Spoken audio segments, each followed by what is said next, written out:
Hey everyone, welcome back to another Jazz Drum Q-Tip of the week. My name is Quincy Davis. If you're new, thank you so much for joining me for the first time. Now, I know the title says 10 important grooves all drummers should know, but I'm actually going to show you 12, if that's okay with you. And I want you to also know that there is a free, yes, I said free, PDF that goes along with this lesson. So I advise you to pause the video, go download it. The link will be down below, and then come back to the video. And then if you're at the kit, even better if you can play along with me. But if not, just follow along on the PDF, okay? So we're gonna jump right into it, just right into it. All right, so the first groove, the shuffle, the classic jazz shuffle. Now there's so many different kinds of shuffles, but we're focusing on, for all these grooves, a typical way that they're played in a jazz context. So here's the shuffle. It's good to start with a roll, right? A la Art Blakey.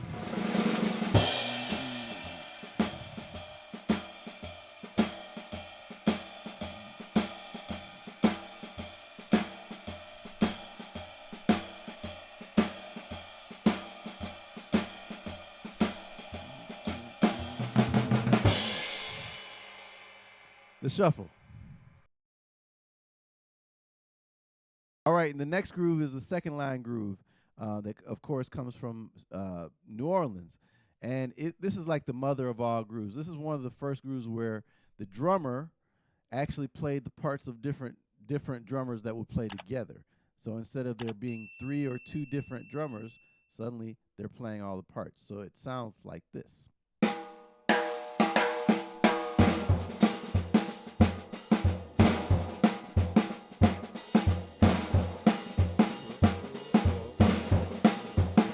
Or just change the bass drum.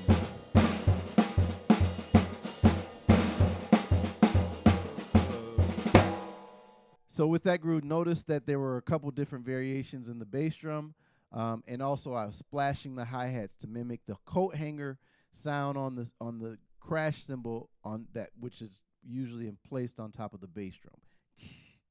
But you don't have to do that. Hey, I want to let you know that I have a community. Yes, I said community. It's a community of drummers who support each other, share things.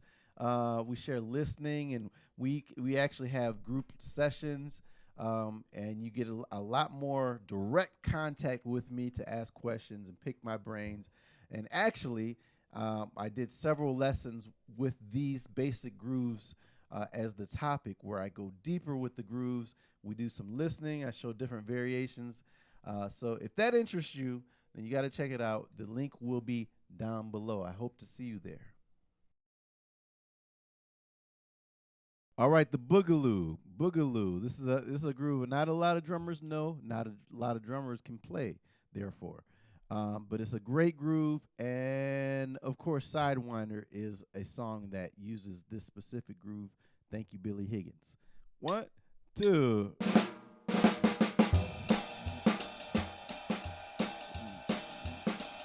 Right? Now you can play it more straight, like this. All right? Or you can swing it more. And actually on the recording of Sidewinder, you can hear him. Actually, he starts out, I think he starts out straight, but then he starts out swung, but then it starts to straighten out as the track goes on. So check that out. All right, the waltz. 1, 2, 3, 1, 2. Right? Or you can put that offbeat in the hi-hat.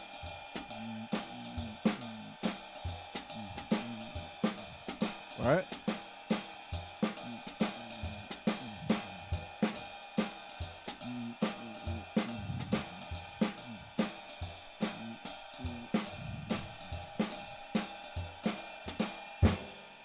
Okay? Remember, all these grooves, these are the way I've written them out is just to get you in the door so that you're not completely oblivious as to what these basic grooves are. but there are so many variations that you should be exploring once you get these down. So don't limit how you play the groove to just how they're written here, okay? You should learn how to make music with them. You should also practice adding fills that are idiomatic to the style. It's so, so, so, so important. 1, 2.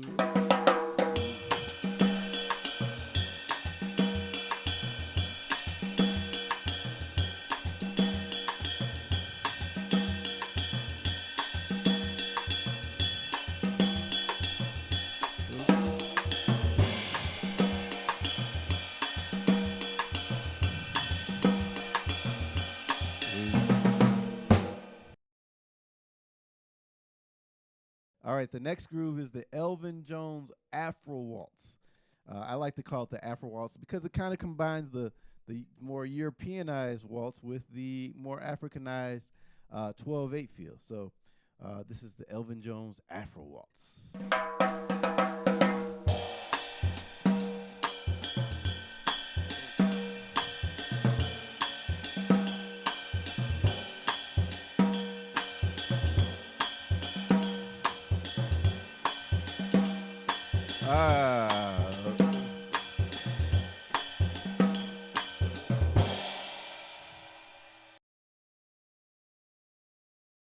The next groove is the New York-Style Mozambique groove, which was popular in New York City. That's why it's called the NYC-Mozambique.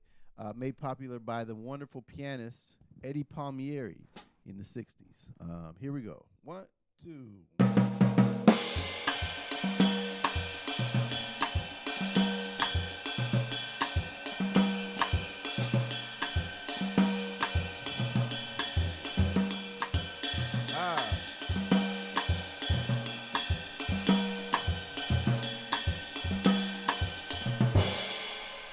And that one sounds, the bell pattern sounds very similar to the next one I'm going to play, which is the Mambo. So that one, I'll just play I'll play the two back to back so you can hear the difference. So the Mozambique sounds like this: 1, 2, 3, 4, 1, 2, and it has that little push. 1, 2, da, da, ba, ba, da, ba.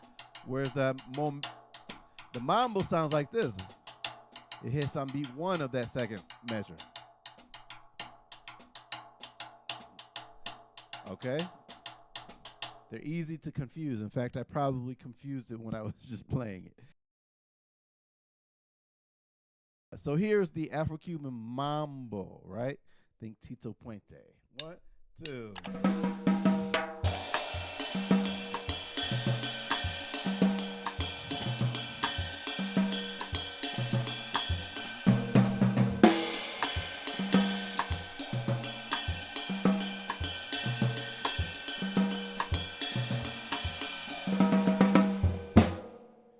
Okay, the other thing about those two grooves, the Mozambique and the Mambo groove, on the kit, the bass drum's not as important. Remember, they're grooves and styles created without the drum set in mind. It was more with hand percussionists in mind. Timbaleros, congueros, bongo, right? Shaker, but not drum set. So don't overplay the bass drum. All right, the Songo. The Songo, made famous by the group Los Van Van. Of course, Changuito was the drummer for that group, and he put this groove on the map. Now, this groove was invented and created for the drum set and with American funk drummers in mind. So it should sound funky, and you can play the bass drum a little stronger. Here we go. 1, 2.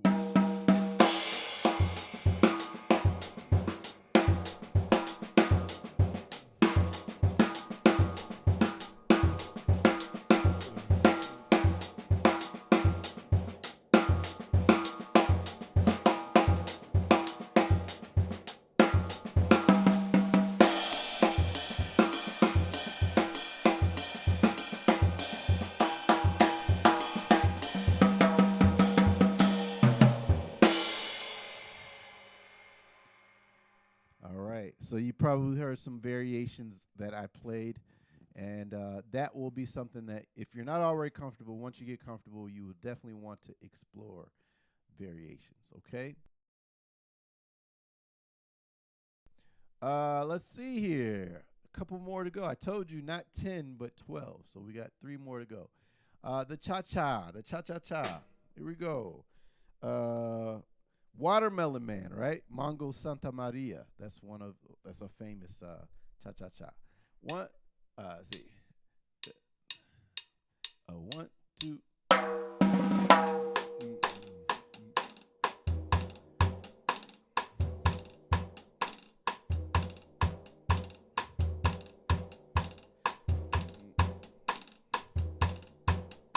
Right? And this is, when you hear this is kind of emulating or mimicking the guiro. I can't even do it. So we're doing that. But one of the most important features of this groove is the constant quarter note, which is usually played on a bell, right? Cha-cha-cha bell. Ching, ding, ding, ding, ding, ding, ding, ding. But we can play it on the rim. And then the last thing is, think of the bass drum as kind of supporting what the bass player plays. Okay, so there's no real set bass drum pattern. I just kind of put an arbitrary one here that's kind of typical, but always listen to the bass player to know what to play in the bass drum.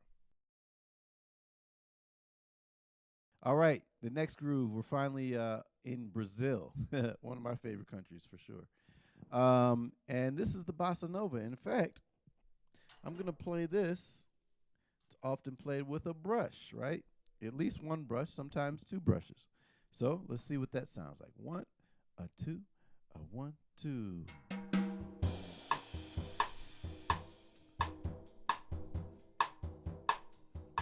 Nice and light. Not too heavy in the bass drum or the left hand.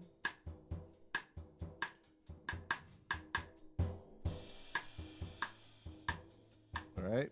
Think about Jobim and João Gilberto. True greats. Great Brazilian artists and composers. All their songs are so beautiful.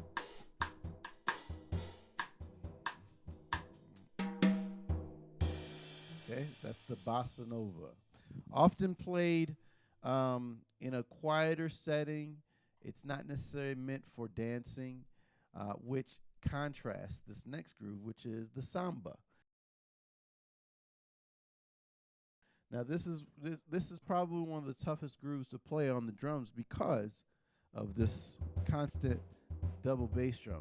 And this is a great groove to get your double bass drum pedaling or bass drum technique together, because you got to be able to do that. That's something I often test students on, because it's pretty tough. So here's the Samba. 1, 2.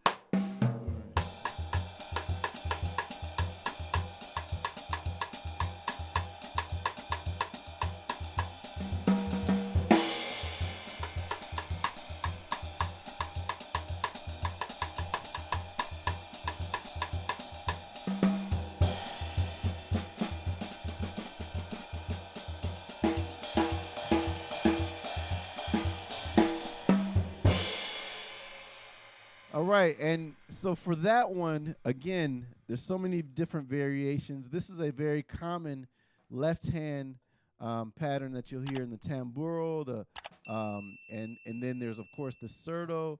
There's lots of different instruments that go into making this groove, which you would hear at Carnival with a large samba school playing different instruments and everyone dancing and singing, and it's a beautiful thing. But this style is meant for dancing, right, and singing and for partying. So, but this is a common rhythm that you would hear.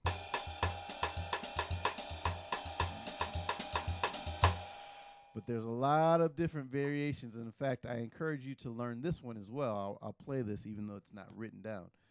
1, 2, 1, 2, 3, 4. All right.